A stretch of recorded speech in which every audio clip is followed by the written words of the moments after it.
Hello, boys and girls. I'm Pirophoenix, and I will be your host for tonight's storytelling events. Tonight's story, The Red Sneakers. Jason was always losing things. He lost his school books. He lost his gloves. He lost 2 caps in a row. And that really upset his mother. On Saturday, Jason set off to play basketball. His mother gave him a new cap.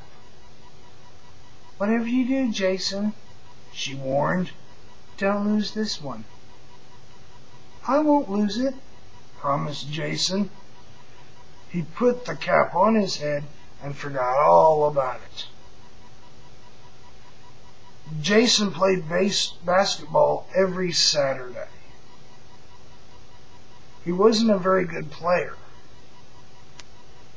He was usually the last one chosen on his team. And his team always lost. But he still loved to play basketball. On his way to the playground, Jason kept saying over and over, "I hope I win today. I hope I win today." As he turned a corner, Jason saw a strange old man holding a pair of red sneakers in his bony hands. "Your wish can come true," said the man in a hoarse whisper. "These are magic sneakers. With these sneakers you can't lose." "What will you take for them?" asked Jason. "The cap on your head," rasped the man. Jason knew that his mother would be mad at him, but he really wanted to win, so he traded the new cap. The minute he got on the playground, Jason put on the new sneakers. As soon as he did, his old tennis shoes curled up into 2 tennis balls. And they rolled away. Jason tried to chase them, but the red sneakers wouldn't let him. They ran in circles, jumped, and turned, and there was nothing Jason could do but go along with them. The game started. Jason played like a pro. The sneakers were like wings on his feet. "Go, Jason!" yelled his friends. His team won the first game, the second game, and the third game. Pretty soon it got dark, and the other kids went home for supper. "So long, Jason," they called. "Great game." Now Jason was all alone in the playground, dribbling, leaping, and dunking the ball. He tried to take off his sneakers, but to his horror, the red sneakers would not come off his feet. The moon came out and cast eerie light. The sneakers danced Jason out of the playground and down the dark and winding streets.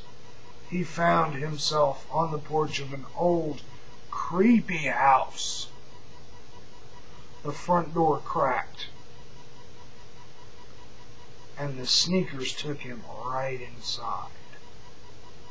Behind him, the door slammed shut. The red sneakers took Jason down to a dark, moldy basement. There he saw the old man with the bony hands. He was sitting on a huge throne made of living rats. The old man was wearing a crown made of bones. On the wall behind him were children's hats. Jason's new cap was right there. "Welcome," whispered the man. He petted a cat that hissed and beat her furry tail back and forth. "I call my cat Fang." He pointed to a big dog sleeping on the floor. "I call my dog Snarl." The dog woke up and snarled. "And I'm calling you Dinner!" shrieked the man, pointing at Jason. The sneakers suddenly rushed Jason into a large cage. The door slammed shut with a final clang. Jason beat on the bars, but he could not get out. "What's going on? What's going to happen to me?" he cried. "Our master is going to eat you for dinner," hissed Fang. "I'll get some of you too. Snarl gets your bones." "Let me out! Let me out!" Jason shouted, but the old man paid no attention. Then Jason had an idea.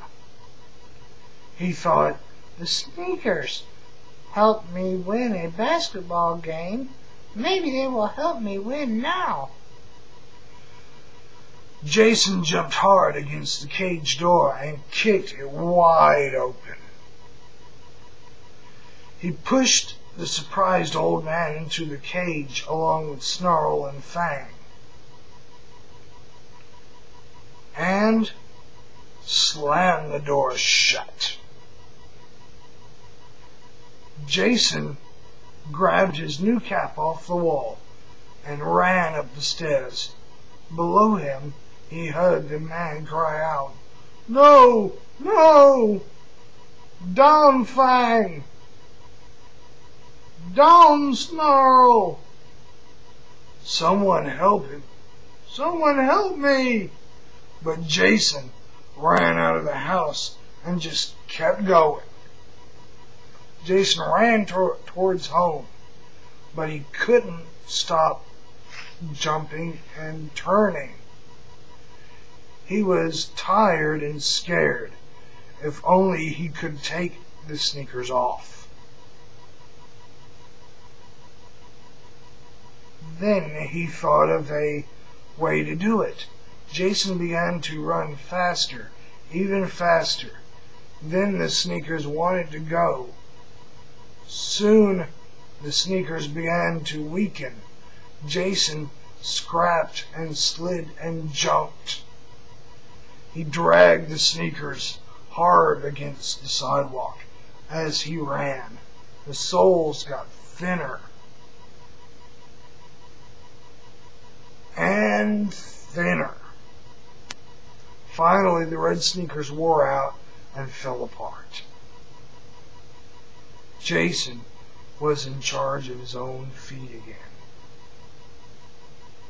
He took the tongue of one of the sneakers he left in the sneakers in the street and walked home in his socks. Jason showed his cap to his mother.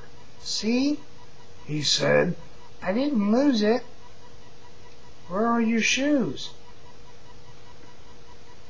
"You'd never believe me," said Jason, "but I promise I'll never lose anything again."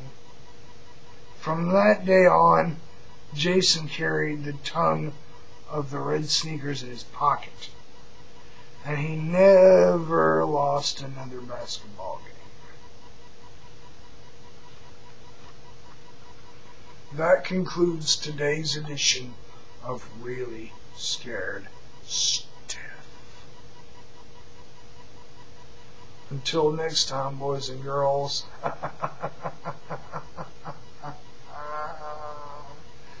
I'm your host, Pirophoenix, signing off for another happy Halloween.